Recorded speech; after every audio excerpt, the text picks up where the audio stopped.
Na aula de hoje, aprofundaremos a compreensão sobre como ocorrem as transições eletrônicas, quando a radiação eletromagnética na faixa do ultravioleta e visível incide em determinado material. Para que possamos compreender de forma clara esses conceitos, precisaremos resgatar muitos conhecimentos em química sobre como as moléculas são formadas. Em outras palavras, os pormenores da química que nos explicam a formação das ligações covalentes. Se não resgatarmos esses conhecimentos, a aula sobre transições eletrônicas se tornará expositiva e as bases que fundamentam o conhecimento sobre espectroscopia ficarão desconectadas. Um outro ponto importante: antes de compreender espectroscopia sob a ótica de modelos supercomplexos de biomoléculas, como as proteínas e o DNA, temos que solidificar os fundamentos fazendo uso de modelos mais simples. Pequenas moléculas orgânicas são um bom exemplo. Bem, vamos começar. Existem duas teorias para explicar a formação da ligação covalente em biomoléculas: a teoria da ligação de valência e a teoria do orbital molecular. Vamos começar falando da ligação das valências. Nessa teoria, se estabeleceu o conceito de orbitais atômicos híbridos. Vamos lembrar rapidamente como podemos representar um átomo. Ele apresenta um núcleo denso, formado de prótons e nêutrons, e uma região conhecida por eletrosfera, onde os elétrons se distribuem pelo espaço. Essa região, onde os elétrons se distribuem, pode também ser chamada de orbital atômico. Na verdade, nada é estático aqui. O primeiro mito que deve ser desfeito é de que o orbital se refere a uma posição exata em que o elétron está no espaço. O entendimento mais apropriado seria uma região na qual a probabilidade de se encontrar o elétron é maior. Pois bem, a teoria da valência estabelece que, para uma ligação covalente ocorrer, orbitais híbridos são formados pela superposição de orbitais de diferentes átomos. Os elétrons desses átomos são então compartilhados naquele ambiente de interseção, dando origem à ligação covalente. Vejam uma representação dessa explicação no esquema de formação da molécula diatômica de hidrogênio. As setas para cima e para baixo representam esse compartilhamento dos elétrons, na região de interseção dos orbitais, que aqui são do tipo S. Lembrando que a representação desse tipo de orbital S será sempre o de uma esfera. Vamos agora tentar entender a distribuição dos orbitais de um elemento muito importante, o carbono, com base nessa teoria. Se resgatarmos lá da tabela periódica, lembraremos que o carbono apresenta número atômico igual a 6, se referindo ao número de prótons contidos em seu núcleo, que quando o elemento está em sua forma neutra, equivale também ao número de elétrons. Recordando ainda das distribuições eletrônicas do ensino médio, vemos que o carbono apresenta no primeiro orbital S 2 elétrons, aqui ilustrado por um S2. Em sua camada de valência, ou seja, a mais afastada do núcleo atômico, e geralmente a que participa na formação das ligações químicas, o carbono apresenta mais 2 elétrons em seu segundo orbital S, o 2s2, e outros 2 elétrons em seu orbital p. Diferente do orbital S, que apresenta uma representação em esfera, o orbital p tem a aparência de um alter, como representado na figura. E ele se dispõe em 3 orientações distintas: as orientações px, py e pz. As explicações que fundamentam a distribuição espacial do orbital p em um formato de alter estão fora do propósito desse curso. Por ora, vamos acreditar que essa é a melhor representação que expressa a probabilidade de se encontrar algum dos elétrons da camada de valência do carbono. Pois bem, esses orbitais, quando não hibridizados, ou seja, quando não estão associados, assumem esses formatos representados na parte superior do slide. O orbital S assume o formato de uma esfera e o orbital P o de um alter em 3 orientações. O que acontece por essa teoria das ligações de valência é que, para uma ligação ocorrer, os orbitais da camada de valência, no caso do carbono, o 2s e o 2p, devem se hibridizar. Observem o resultado da hibridização do orbital 2s do carbono, com cada um dos seus 3 orbitais p. Vejam que, quando um orbital s se hibridiza com 3 orbitais p, os 4 orbitais híbridos originados, também chamados de sp3, são assimétricos. Um dos lóbulos do alter, o rosa, é muito maior que o outro, o azul.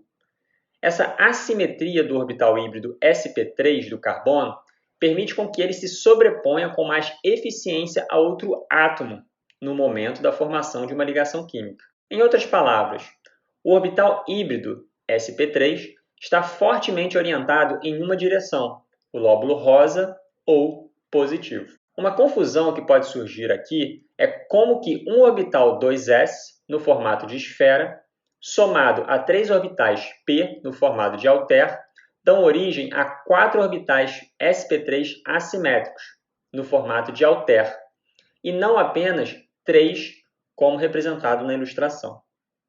O que acontece é que a hibridização não é uma simples soma ou fusão da esfera rosa ao alter rosa. Todos os 4 orbitais, que representam as regiões que os elétrons frequentam, estão inseridos na hibridização. Portanto, o 4º orbital híbrido, sp3, surge da contribuição da densidade do próprio orbital s. O resultado da formação de 4 orbitais híbridos sp3 do carbono está ilustrado na densidade em verde. Veja que eles formam um arranjo tetraédrico. Quando esses orbitais híbridos sp3 do carbono se sobrepõem ao orbital 1s de 4 átomos de hidrogênio, o resultado é a formação da molécula de metano. Todas as 4 ligações CH do metano são aparentemente idênticas, por conta de se utilizarem apenas de orbitais híbridos sp3 do carbono. Em um outro exemplo, temos a sobreposição de 2 orbitais híbridos sp3 do carbono para a formação da ligação C', representada nesse slide. Os outros 3 orbitais sp3 do carbono se sobrepõem com o orbital 1s do hidrogênio, formando a molécula de etano. Cada um dos 4 elétrons da camada de valência do carbono sp3 estão representados aqui, por pontos no interior dos orbitais. Vejam que 2 deles estão compartilhados na ligação C', assim como os da ligação C''H o estarão. A formação de ligações covalentes do tipo simples entre carbonos sp3 recebe o nome de ligações sigma sp3-sp3. Bem, vamos agora para uma outra situação. Além da hibridização sp3, podem ocorrer casos em que o orbital 2s do carbono se combine com somente 2 dos 3 orbitais 2p disponíveis, como pode ser observado no próximo slide. Nesse caso, serão formados 3 orbitais híbridos conhecidos por sp2, ilustrados em verde no esquema, e um dos orbitais p se manterá não hibridizado. Compare a distribuição dos orbitais híbridos de carbono sp2 com os de carbono sp3. O carbono pode ainda formar orbitais híbridos do tipo sp, que seguem a mesma lógica explicada para os sp3 e sp2, e por isso não serão apresentados aqui. Vamos entender agora o que acontece quando 2 carbonos hibridizados sp2 se aproximam. Vejam atentamente o próximo slide. Ocorrerá a formação de uma ligação sigma sp2-sp2 por sobreposição frontal dos orbitais sp2. E, ao mesmo tempo, os orbitais p, não hibridizados, farão uma aproximação lateral, dando origem à formação de uma ligação conhecida por π. Quando combinamos agora uma ligação sigma sp2-sp2 com uma ligação π 2p-2p, o resultado disso será uma ligação dupla carbono-carbono. Os outros orbitais sp2 do carbono se associarão com os orbitais 1s do hidrogênio, para dar origem à molécula de etileno. Muito bem, agora vocês já sabem como surgem as ligações covalentes. Não se esqueçam mais disso. Na ligação simples, ou sigma C'-C, ocorre o compartilhamento de 2 elétrons de carbonos tipo sp3. E na ligação dupla, ocorre o compartilhamento de 4 elétrons. Um par forma uma ligação sigma por sobreposição frontal dos carbonos sp2 e o outro par uma ligação π por sobreposição lateral dos orbitais 2p não hibridizados. Esses conceitos serão fundamentais para que as transições eletrônicas possam ser bem compreendidas. Além disso, o compartilhamento de 4 elétrons na ligação dupla explicam o porquê dessa ligação ser mais forte que a simples. Mas isso vem com um preço a pagar. A presença de mais elétrons vem acompanhado de as ligações duplas apresentarem também maior densidade eletrônica, como mostrado. Os elétrons da ligação π na dupla estão mais acessíveis à aproximação de outras moléculas, pois são formadas por compartilhamento lateral dos orbitais 2p, como vimos há pouco. Ou seja, não estão tão próximas do núcleo atômico como nos elétrons envolvidos na ligação sigma, logo, são menos protegidos. O resultado disso é o que chamamos de nucleófilo. As ligações duplas são nucleofílicas, ou seja, são capazes de doar mais facilmente seus elétrons da ligação π. Pois bem, agora que definimos as bases para começar a falar de transições eletrônicas, eis que surge um problemão. A teoria das valências, com a formação dos orbitais híbridos e tudo mais, foi muito bom para explicar a geometria das moléculas formadas, mas passou por algum descrédito quando algumas evidências experimentais começaram a prever outras possibilidades.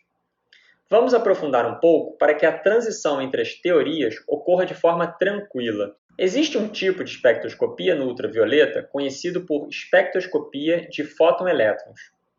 A ideia aqui é utilizar radiação na faixa do ultravioleta, sob vácuo, de forma controlada, para que, uma vez que esses fótons entrem em contato com os elétrons localizados na camada de valência de moléculas, eles possam ser ionizados, um a um, e com isso, ejetados da molécula na forma de fotoelétrons.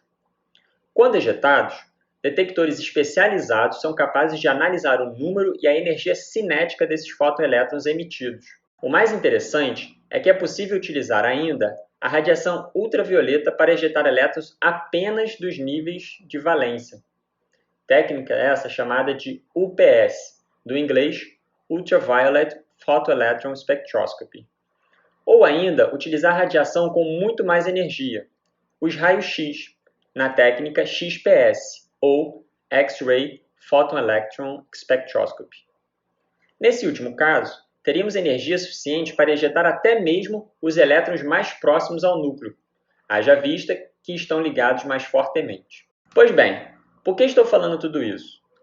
Naquela época, resultados intrigantes com essa técnica revelaram algo que colocou em xeque a teoria das valências. Vejam que, inicialmente, conversamos que o metano era formado por 4 ligações sigmas CH aparentemente iguais, resultado da união dos orbitais híbridos sp3 do carbono com o orbital 1s do hidrogênio, certo? Bem, se são ligações iguais, deveriam obrigatoriamente apresentar o mesmo nível de energia para serem formadas e quebradas, correto?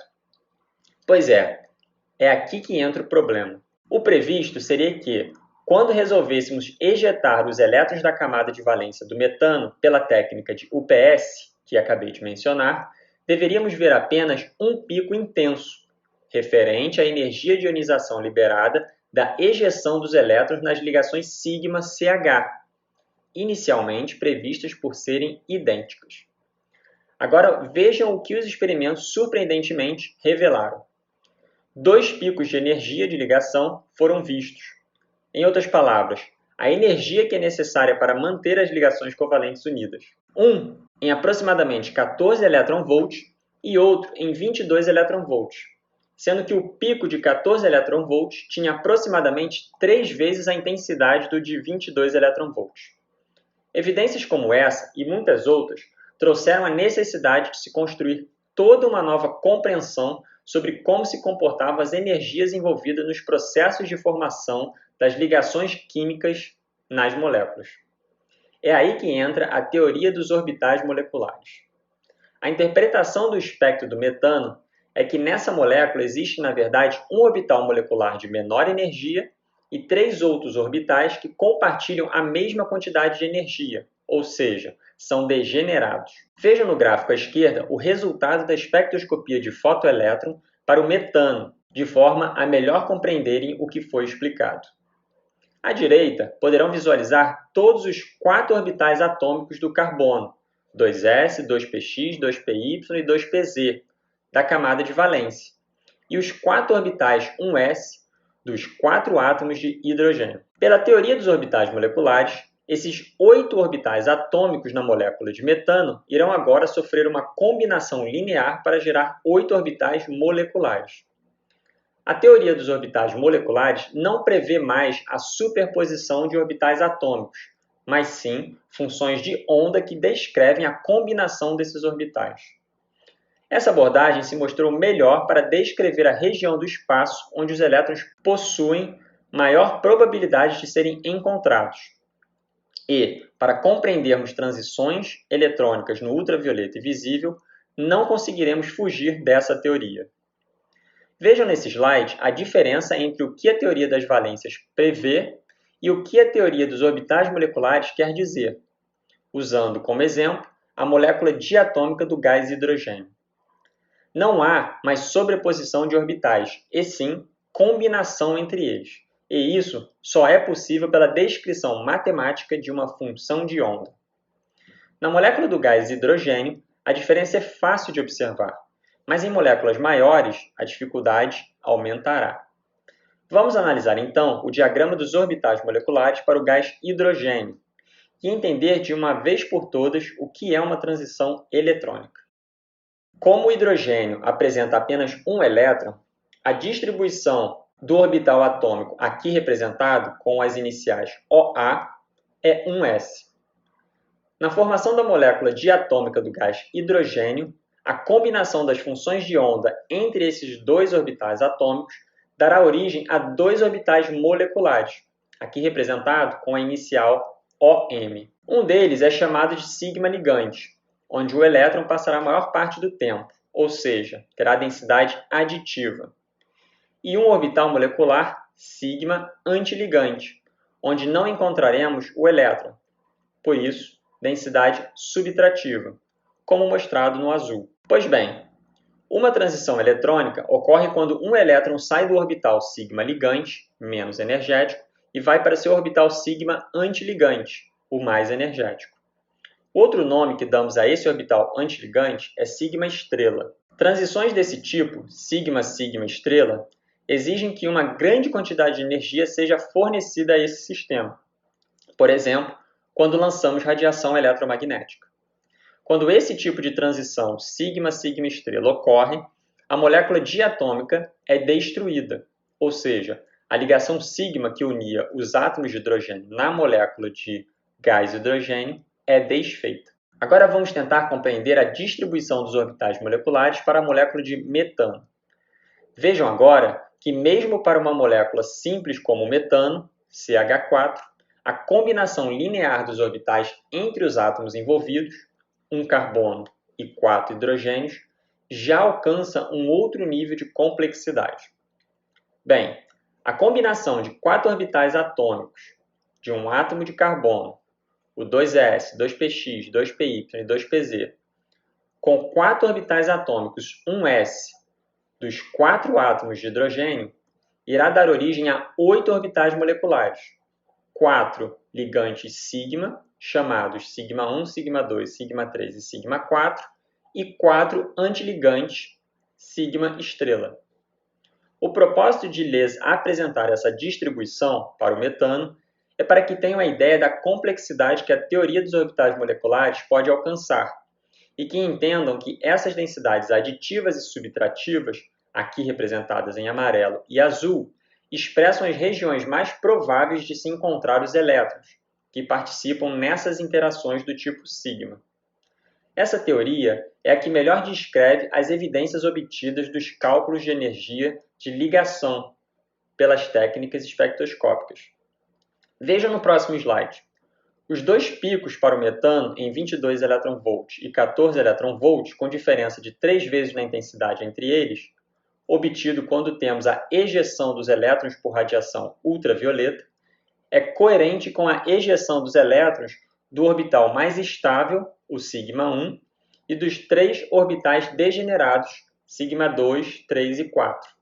Ou seja, de acordo com a distribuição dos elétrons envolvidos nas ligações C simples H do metano, elas podem apresentar energias distintas de ligação. E esse fenômeno está atribuído à ocupação temporal que esses elétrons assumem nessas regiões do entorno da molécula. Isso mostra uma limitação à teoria das valências, que previa ligações equivalentes entre o C e H no metano. Ok, então para resumir a teoria dos orbitais moleculares. Uma molécula genérica poderá apresentar orbitais moleculares do tipo ligante, que geralmente se encontram ocupados pelos elétrons, e terão também os orbitais não ligantes, que estão geralmente desocupados. Os orbitais atômicos p, que participam de ligações π, em duplas ligações, também terão orbitais ligantes e não ligantes. Esses orbitais p, quando combinados, geram orbitais moleculares π ligantes e antiligantes, com densidades aditivas e subtrativas. Todos os orbitais moleculares antiligantes apresentam uma região conhecida por nó, onde não existe a possibilidade de aparição dos elétrons. Pois bem, falamos até agora das transições eletrônicas do tipo sigma-sigma-estrela, que envolvem uma grande quantidade de energia. Agora entraremos na discussão de outros tipos de transições eletrônicas, que envolvem barreiras menos energéticas, porém são mais relevantes quando a abordagem é o estudo de biomoléculas como proteínas e ácidos nucleicos. São as transições π-π-estrela e n-π-estrela. Em princípio, qualquer molécula que apresente ligações covalentes simples, ou seja, apresentam orbitais sigma, os elétrons desses orbitais poderão sofrer transições para orbitais não ligantes sigma-estrela, mediante o uso de radiação com muita energia. Um ponto importante a notar aqui é que todas as espécies absorvem na região do ultravioleta e visível, o que representará uma limitação para as análises espectroscópicas. A amostra de interesse poderá sofrer transições do tipo sigma-sigma-estrela, assim como o soluto e as paredes da cubeta, de forma que muitas dessas transições acabarão se sobrepondo, o que dificulta o entendimento de cada uma dessas transições. Quando pensamos, portanto, em um espectro onde temos no eixo Y o sinal de absorbância e no eixo X a variação do comprimento de onda, já sabemos que os comprimentos de onda menores são os mais energéticos. Logo, as transições eletrônicas nessas regiões são referentes às transições sigma-sigma-estrela. Vamos observar uma molécula bem simples, que apresente apenas ligações do tipo sigma. O etano, por exemplo. Nessa molécula, você terá a possibilidade de promover uma série de transições de orbitais sigma ligantes para sigma antiligantes. O solvente que utilizaremos para diluir essa molécula, digamos hexano, também terá um conjunto de transições desse tipo, sigma-sigma-estrela. E não diferente será o material da parede da cubeta utilizada para esse tipo de análise. Dessa forma, esse tipo de transição eletrônica, sigma-sigma-estrela, para a faixa do UV, será muito pouco informativo. Porém, a situação começa a ficar interessante quando temos agora elétrons do tipo π, ou seja, ligações duplas. Nesse caso, começamos a tratar de transições eletrônicas entre orbitais ligantes π e π-estrela, que apresentam diferenças energéticas menores.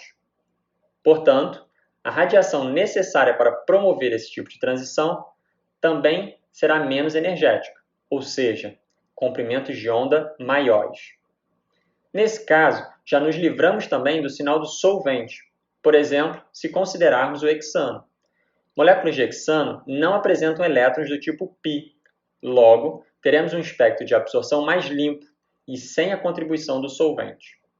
Além disso, o material das paredes da cubeta utilizada também não entrarão nessa janela de transições eletrônicas. Por exemplo, se utilizarmos cubetas de quartzo, o quartzo é formado por sílica, e sílica não apresenta nenhum tipo de elétrons π. Tudo isso nos permitirá observar transições π-π-estrela em uma região mais limpa do espectro e, com isso, explorar informações importantes com relação à natureza da molécula de interesse. Por essa razão, estaremos sempre buscando combinar a utilização de radiação em comprimentos de onda suficientes para promover transições eletrônicas do tipo π-π estrela e, obviamente, sistemas moleculares que apresentem esse tipo de ligação, ou seja, moléculas com duplas ligações. Bem, mas aí é que vem um outro contratempo.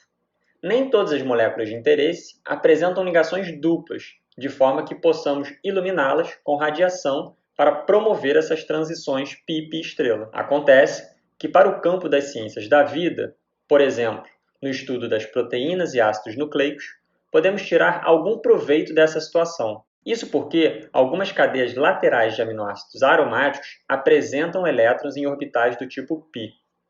Conhecemos 3 deles, a fenilalanina, a tirosina e o triptofano, que apresentam duplas ligações em seus anéis aromáticos.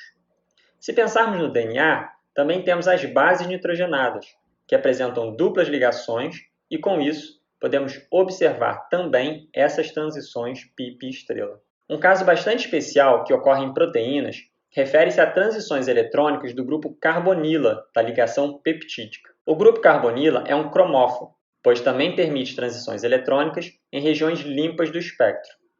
As transições eletrônicas observadas no grupo carbonila não são do tipo π-π estrela. Elas ocorrem, na verdade, entre os pares de elétrons localizados no orbital não ligante do oxigênio, o também chamado do tipo N, para o orbital antiligante π estrela, uma transição conhecida por Nπ estrela. A barreira energética para essa transição ocorrer é menor quando comparada à transição π-π estrela. E vocês devem estar se perguntando, e as outras possibilidades de transições eletrônicas? Por exemplo, sigma-π estrela e π-sigma estrela. Bem, de acordo com as regras de seleção e as equações matemáticas que explicam essas transições, dizemos que essas transições não são possíveis de ocorrer dentro do regime da radiação do ultravioleta e visível, ou seja, elas são proibidas. Um outro aspecto que é proibitivo no processo de transições eletrônicas é que o spin dos elétrons não pode alterar quando ocorre uma determinada transição eletrônica. Ele sempre manterá a sua orientação. Bem, como já entendemos que a melhor estratégia para termos transições em uma área limpa do espectro é buscar transições eletrônicas do tipo π-π estrela, e para isso ocorrer precisamos ter ligações duplas, que tal agora começarmos a buscar compostos que possuam várias ligações duplas intercaladas? Essa organização de ligações duplas intercaladas recebe o nome de pares conjugados e oferece grandes possibilidades para a espectroscopia de absorção e emissão. Mas por que isso ocorre? Veja o exemplo da molécula de 1,3-butadieno, contendo um par conjugado, aqui representado em vermelho. Nessa circunstância, os orbitais p não hibridizados do carbono apresentam uma interação favorável entre os carbonos C2 e C3, efeito este ausente em uma molécula sem conjugação, como o 1,4-pentadieno, mostrado à direita.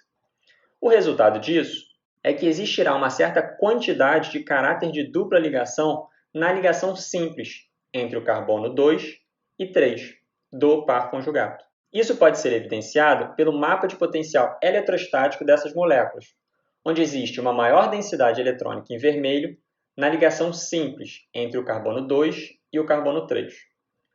Isso fará com que a ligação sigma C2-C3 seja mais forte e mais curta quando comparado a uma ligação simples fora da conjugação. Se observarmos os orbitais moleculares originados pelos orbitais atômicos p não hibridizados do 1,3-butadieno, veremos que o mais estável, aqui representado pela letra grega psi1, se estende por toda a molécula, o que explica a natureza mais estável da ligação sigma e porque a presença de pares conjugados abre uma ótima janela para estudos em espectroscopia do ultravioleta e visível. Bem, com maior o número de pares conjugados em moléculas, maiores serão as possibilidades de formação de orbitais moleculares ligantes e antiligantes, com intervalos energéticos cada vez menores, para que ocorram as transições eletrônicas π-π estrela. Veja no exemplo do próximo slide o efeito de um número crescente de pares conjugados em moléculas. Mediante o aumento de ligações π em pares conjugados, teremos barreiras energéticas cada vez menores para que as transições π estrela ocorram, e com isso, radiações no ultravioleta em faixas de comprimento de onda cada vez maiores, ou seja, menos energéticas, poderão ser utilizadas. Bem, pessoal, na aula de hoje, revisitamos uma série de conceitos importantes sobre a teoria das ligações de valência e dos orbitais moleculares para entender a natureza das transições eletrônicas possíveis na espectroscopia do ultravioleta e visível. Até a próxima aula!